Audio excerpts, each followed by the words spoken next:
Hello नमस्कार. आज आपण हीट ट्रान्सफर हीट फ्लो बघणार आहोत. हीट ट्रान्सफर ही एक्झॅक्टली आपण कोणत्या फॉर्म मध्ये बघणार आहे. समजा कोणता स्टीम पाईप घ्या, एखादा हॉलो पाईप घ्या, त्यातनं एक ठराविक विशिष्ट वेळेपर्यंत जर हीट पास केली तर तेवढ्या कालावधीमध्ये किती हीट लॉस होते हे काढण्यासाठी आपण फुरियर लॉचा वापर करतो. समजा एखादा पाईप आहे, तो मधून पोकळ असणार आहे आणि ही त्याची समजा विशिष्ट थिकनेस आहे. ठीक आहे. तर इथून जर हीट पास केली त्या ठिकाणाहून आणि या पाईपची काहीतरी लेंथ आहे, एक्स लेंथ आहे, तर एका विशिष्ट टाइम मध्ये त्या पाईप मधनं किती हीट लॉस झाली हे काढण्यासाठी फुरियर लॉचा वापर होतो. तर फुरियर लॉ काय सांगतो, Q equals to minus K times A into D T by D X, rate of change of temperature with radius. Okay. यामध्ये जे पॅरामीटर दिलेले आहेत, Q म्हणजे हीट, त्यानंतर K थर्मल कॉन्स्टंट आहे, कंडक्टिव्हिटी कॉन्स्टंट, त्यानंतर A सर्कम्फरन्स आहे, that is given by 2 पाय r, बट इथे आपण r च्या जागी x म्हणतोय, x is the radius. Okay. त्यानंतर T इज द टेम्परेचर आणि K म्हणजे थर्मल कॉन्स्टंट. ओके. तर हा लॉचा वापर करून आपण विशिष्ट टाइम मध्ये विशिष्ट लेंथच्या पाईप मधनं जेवढी काही हीट लॉस होते ती काढण्यासाठी आपण याचा वापर करतो. ठीक आहे. एक्झाम्पल बघूया यावर directly. A steam pipe 20 cm in diameter is protected with the covering 6 cm thick, for which K equals to 0.0003 cal per centimeter in steady state.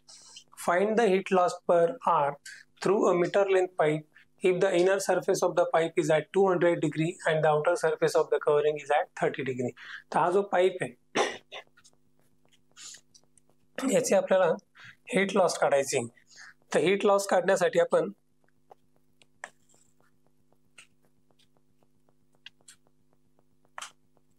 Figure compulsory नाहीये, पण फिगर काढल्यानंतर तुम्हाला इमॅजिन करायला सोपं जाईल. ओके. समजा हा पाईप आहे, यामध्ये त्यांनी म्हटलंय 20 सेंटीमीटर डायमीटर, म्हणजे डायमीटर म्हणजे सेंटर पासून आउटर पार्ट पर्यंतचं डिस्टन्स. तर हे जे डिस्टन्स आहे त्यांनी दिलंय 20 सेंटीमीटर. ओके. त्यानंतर it is protected with the covering 6 centimetre thick, म्हणजे ही जी कव्हरिंग दिलेली ही कव्हरिंग 6 सेंटीमीटरची, म्हणजे हा क्लोज सरफेस आहे. ओके. ही कव्हरिंग पूर्णपणे बंद आहे आणि हा आतमधला पार्ट ओपन आहे, हा मधला पार्ट ओपन आहे आणि कव्हरिंग क्लोज्ड आहे. ओके. तर ठीक आहे. आता 6 सेंटीमीटरची कव्हरिंग, 20 सेंटीमीटरचा डायमीटर, त्यानंतर K थर्मल कॉन्स्टंट दिला 0.0003 कॅल.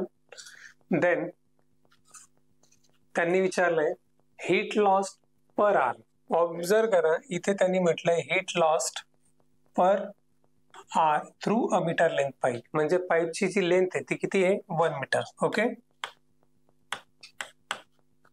आणि पर आवर विचारले तर आपण काय करणार आहे, जे काय आन्सर आहे ते पर सेकंड मध्ये काढणार. ठीक आहे. आणि पर सेकंड मध्ये काढल्यानंतर त्याला कन्वर्ट करणार पर आवर मध्ये. ओके. मग पर सेकंड टू पर मिनिट आणण्यासाठी 60 मल्टिप्लाय करायचा आणि per minute to per hour काढण्यासाठी 60, म्हणजे सेकंड पासून आवर्स पर्यंत येण्यासाठी तुम्हाला 2 वेळा 60 मल्टिप्लाय करावे लागतील. तर या पाईप मध्ये आपण जनरली काय करणार आहोत की पूर्ण 1 मीटर पाईप साठी आपण हीट लॉस काढणारच नाही, तर आपण यातला 1 सेंटीमीटरच्या पार्ट साठी किती हीट लॉस झाली ते काढणार आणि ती काढल्यानंतर जे काय आन्सर येईल त्या आन्सरला सेंटीमीटर टू मीटर कन्वर्ट करण्यासाठी मल्टिप्लाय करू. ठीक आहे. सो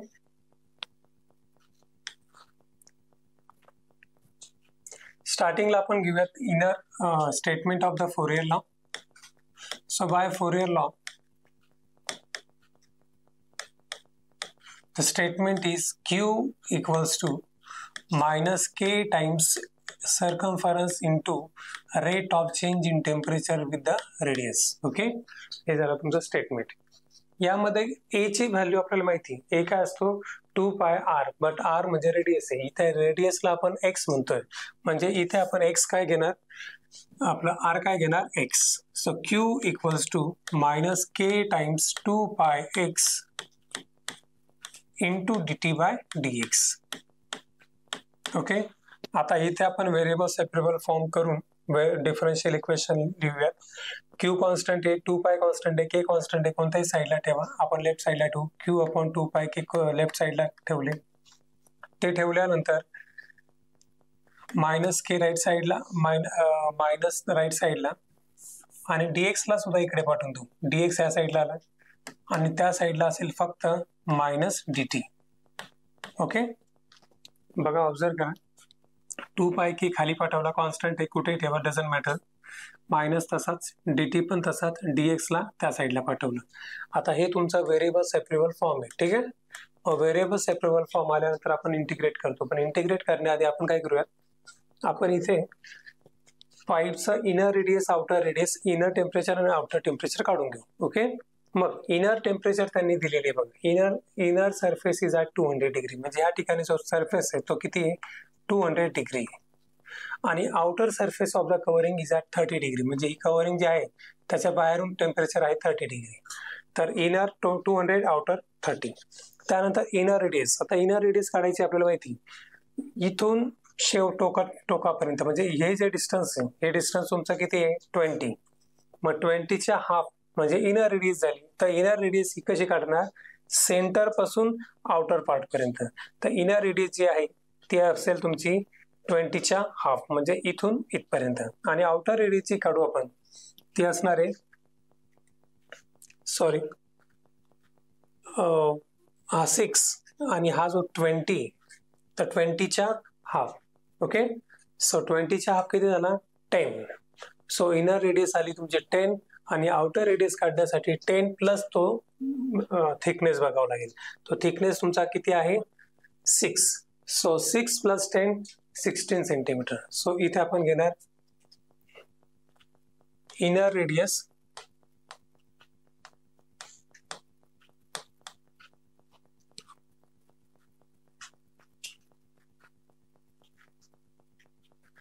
रेडियस किती आहे, 20च्या हाफ, 10.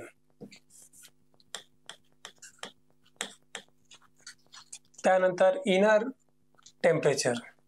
टेम्परेचर आहे 200. नंतर आउटर रेडियस म्हणजे काय, सेंटर पासून आउटर पार्ट पर्यंतचा डिस्टन्स. बरोबर, आता सेंटर तुमचा इथे, बरोबर, इथून तर इथपर्यंतचा डिस्टन्स किती आहे, 20च्या हाफ म्हणजे 10.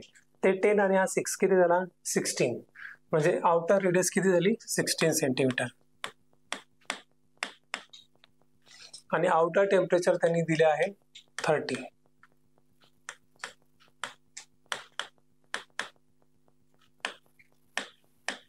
सो आपण लिमिट काय घेणार, inner radius to outer radius आणि inner temperature to outer temperature, म्हणजेच काय, 10 to 16, 200 to 30. याचं इंटिग्रेशन काढताना आपण हे लिमिट वापरणार. ठीक आहे,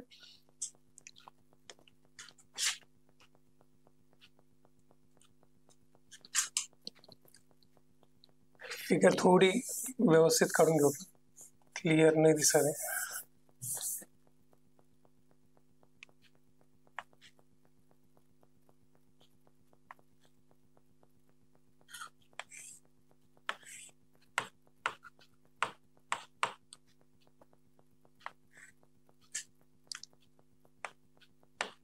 हा 6 आहे आणि हा 20. आतमधला पार्ट 200 डिग्री सेल्सिअस आहे आणि हा बाहेरचा पार्ट 30 डिग्री आहे. ठीक आहे, तर बघून घ्या, इनर डायमीटर 20 आणि इनर रेडियस त्याचा हाफ किती झाला, 10. आणि 10 प्लस 6, 16. सो इंटिग्रेट करूयात. इथे व्हेरिएबल सेपरेबल फॉर्म आणू, q आणि 2π k कॉन्स्टंट आहे, कुठेही ठेवा, काही फरक पडणार नाही. q अपॉन 2π k लेफ्ट साईडला घेऊ. आता dx आणि x लेफ्ट साईडला आणूयात. x जर इकडे आणला तर इट इज 1/x dx आणि त्या साईडला फक्त असेल dt. हा झाला तुमचा व्हेरिएबल सेपरेबल फॉर्म. ओके, आता इकडे त्यांनी जसं दिलंय की इनर डायमीटर 20 सेंटीमीटर आहे, मग आपल्याला इनर रेडियस काय मिळणार 20च्या हाफ. 20च्या हाफ किती असणार आहे 10, म्हणजे 10 झाला तुमचा inner radius. Okay, inner radius. So इथे आपण लिहू x इक्वल्स टू 10, ही झाली इनर रेडियस. ओके, त्यानंतर आउटर रेडियस कशी काढायची, तर इनर रेडियस प्लस थिकनेस म्हणजे सेंटर पासून आउटर पार्ट पर्यंतचा डिस्टन्स, म्हणजे इथून ते डायरेक्ट आउटर पार्ट पर्यंत. आपल्याला माहिती आहे इथून आतमधल्या सर्कल पर्यंतचा डिस्टन्स 10 आहे, आणि तो 10 आणि हा 6 किती झाला 16, म्हणजे x इक्वल टू 10 आणि x इक्वल टू 16 हे झाले तुमचे x इक्वल टू 10 आणि x इक्वल टू 16 हे झाले तुमचे रेडियस. एक झाली इनर आणि एक झाली आउटर. मग इनर रेडियस जेव्हा तुमचे 10 आहे तेव्हा इनर टेम्परेचर काय होतं 200, आणि आउटर रेडियस तुमची 16 आहे तेव्हा आउटर टेम्परेचर आहे 30. आउटर टेम्परेचर आहे 30. ओके, हे झाले तुमचे limit. Inner radius inner temperature, outer radius outer temperature. आता ह्याला इंटिग्रेट करायचं between this limits. Okay,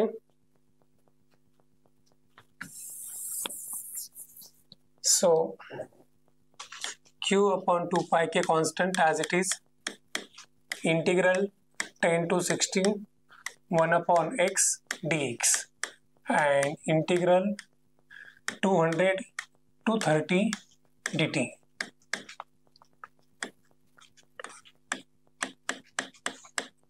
One upon x integration log of x and integration of dt t. Now put upper minus lower limit. Upper limit काय आहे 16, so it is log 16 minus log 10, आणि तिकडे upper limit आणि lower limit आहे 30 minus 200. आता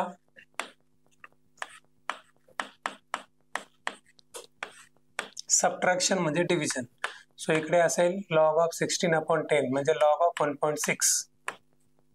okay, आणि इकडे 30 minus 200 is minus 170, minus minus plus म्हणजे इकडे 170 येईल लेफ्ट हँड साइडला. Okay, now to find out Q, 2 pi के आपण त्या साइडला घेऊयात. 2 पाय के आपण त्या साइडला घेऊ. So Q equals to 170 multiplied by 2 pi k multiplied by upon log 1.6. आता ह्याची व्हॅल्यू जर तुम्ही पाहिली पूर्णपणे कॅल्सीवर टाका आणि याची व्हॅल्यू काढा तर तुम्हाला लक्षात येईल ही व्हॅल्यू तुम्हाला जवळपास कॅल्सीवर येते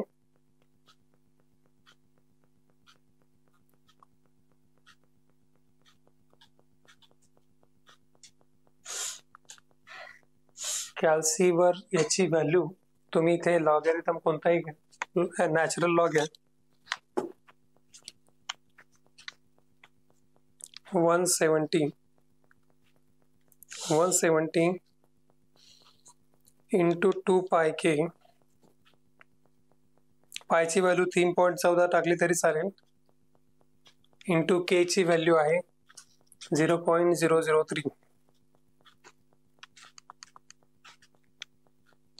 divided by log 1.6.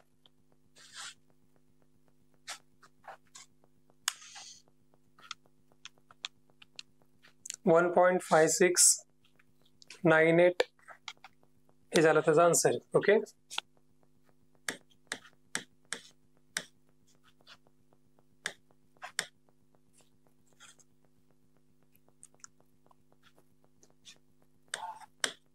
पण हे जे काय आन्सर काढले आपण हे काढलं आपण 1 सेंटीमीटर साठी.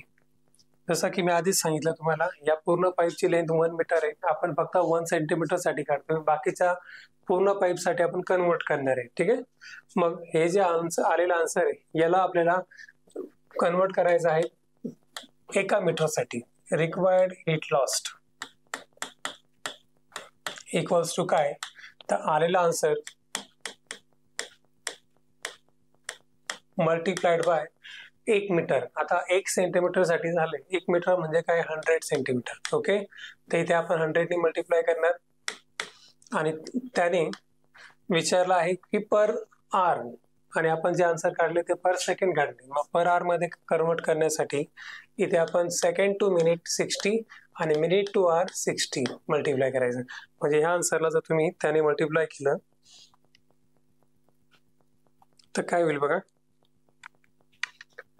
1.569873 multiplied by 60 multiplied by 60 and multiplied by 100. 5651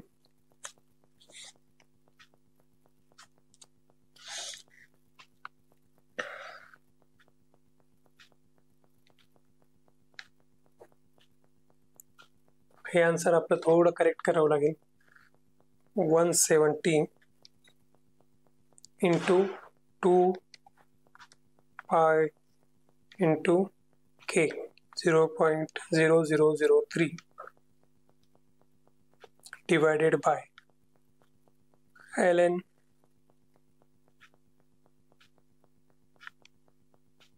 1.6.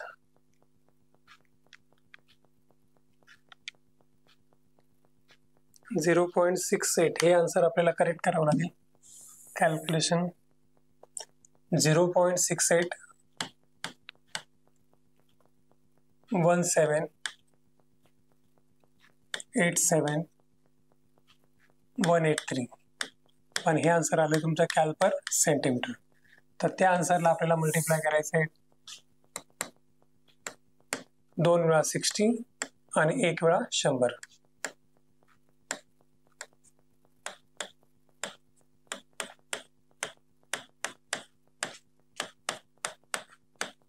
हे दोनदा 60 का, कारण सेकंड टू मिनिट आणि मिनिट टू आर आणि 1 सेंटीमीटर साठी सॉल्व्ह केलंय आणि आपल्याला 1 मीटरचा पाईप आहे, therefore 100 centimetre multiply by 100. Okay, so इथे जर मी मल्टिप्लाय केलं या आन्सरला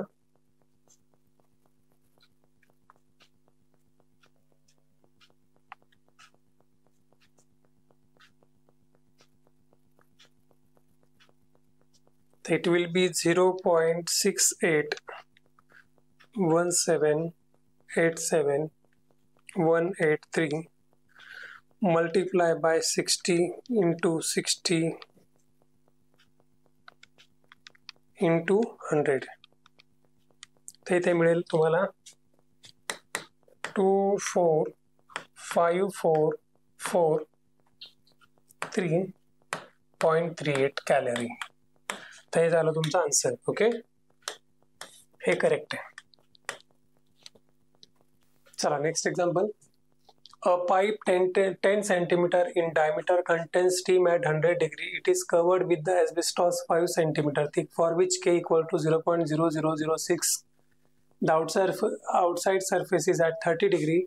Find the amount of heat loss per second from a centimeter length pipe. Also find heat loss per hour from a meter length pipe. इथे सुद्धा बघा, इथे सुद्धा तुम्हाला पर सेकंड पण विचारलंय आणि पर मिनिट पर आर पण विचारलंय. याचा अर्थ आपल्याला फायनली कन्वर्ट करावं लागेल आन्सरला. तर स्टार्ट विथ द एक रफ स्केच काढा, जो गरजेचा नाहीये पण तुम्हाला फील डायमीटर इनर आणि आउटर दिसण्यासाठी ड्रॉ करा. हा पाईप आहे ज्याची लेंथ आहे अ मीटर. ओके, 1 मीटर आहे.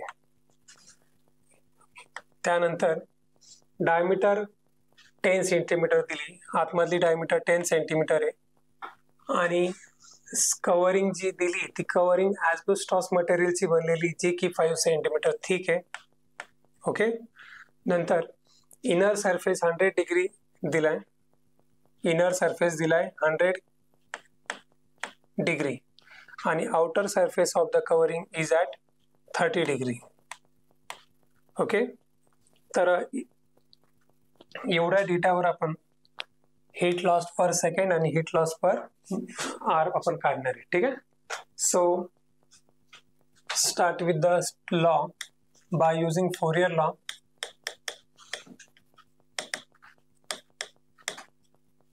Q equals to minus K times A into dt by dx. A म्हणजे circumference, that is minus K into 2 pi x dt by dx, where x is the radius. इथे variable separable form आणायचा आहे. 2 pi k constant बाजूला घ्या, 2 pi k left साइडला पाठवला, x आणि dx ला लेफ्ट साइडला आणा. x will be 1 upon x, dx is as it is, आणि dt त्या साइडला एकटा राहील. ओके, तो झाला तुमचा variable separable form. Variable separable form आल्यानंतर आपण इंटिग्रेट करणार between the limits x and limit t. आता x आणि t चे लिमिट काढायचे आहेत आपल्याला. ठीक आहे,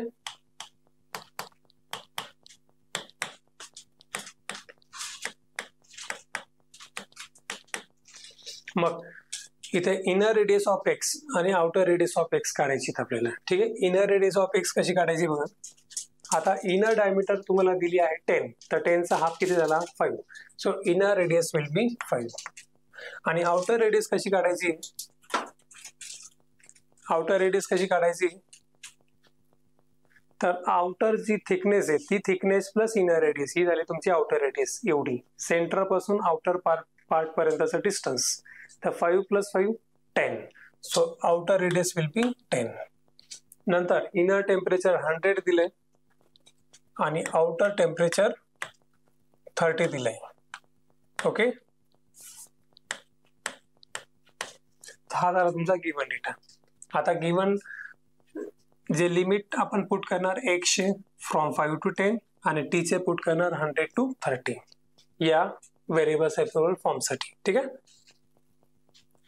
so integrate between the limits q upon 2 pi k, तसाच लिमिट आहे तुमचा 5 to 10 1 अपॉन x dx, आणि इकडे dt चा लिमिट असणार आहे 100 to 30 dt.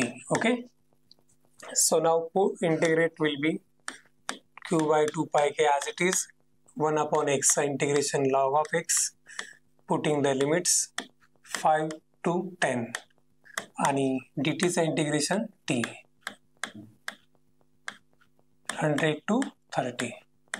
now upper minus lower, q upon 2 pi k as it is,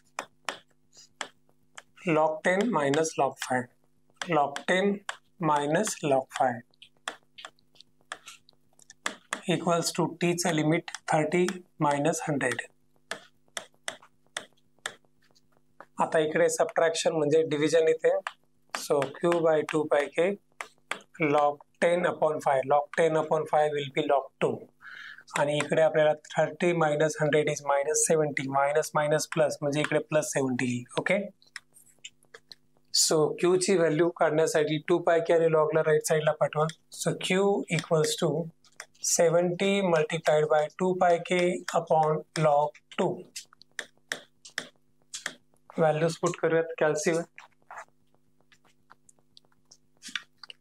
70 into 2 pi k, k ची व्हॅल्यू दिली आहे, k इक्वल्स टू 0.0006, 0.82.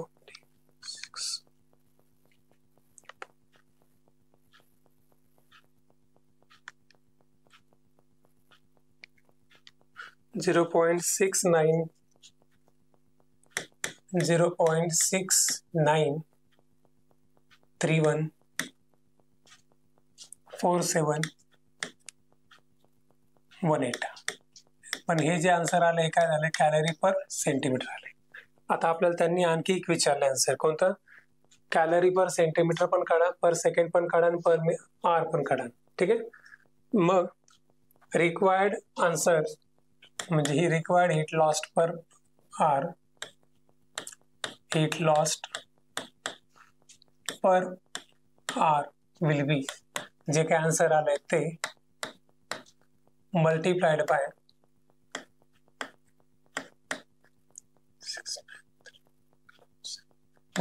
बाय इकडे पर सेकंड काढले, मग पर आवर मध्ये जाण्यासाठी किती वेळा 60 घ्यायचे? 2 वेळा. आणि मीटर मधले, मीटर म्हणजे 1 मीटर, सो 1 मीटर म्हणजे 100 सेंटीमीटर. तर आन्सर मल्टीप्लाइड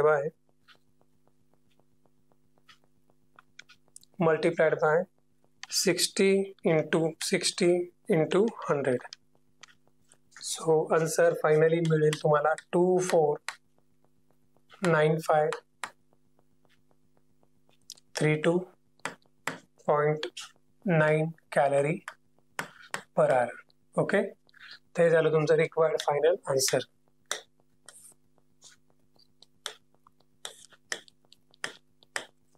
अशा प्रकारे आपण हीट लॉस फाइंड आउट करतो.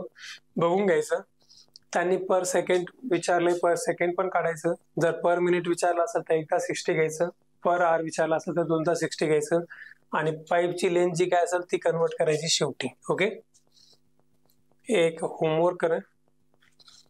A long hollow pipe has an inner diameter of 10 centimeter and the outer diameter of 20 centimeter. The inner surface is kept at 200 degree and the outer surface is at 50 degree. The thermal conductivity is 0.12. म्हणजे ही K ची value आहे. How much heat loss per minute from a portion of pipe 20 meter long? इथे आपल्याला per minute विचारले, म्हणजे final answer is multiplied by just 20. इथे फक्त 20 ने मल्टिप्लाय करावं लागेल, सॉरी जस्ट 60. म्हणजे इथे जर आर विचारला असतं तर तुम्ही दोनदा 60 घेतला असता, पण इथे पर मिनिट विचारलं म्हणजे फक्त एकदा आणि एकदा 60 मल्टिप्लाय करायचं.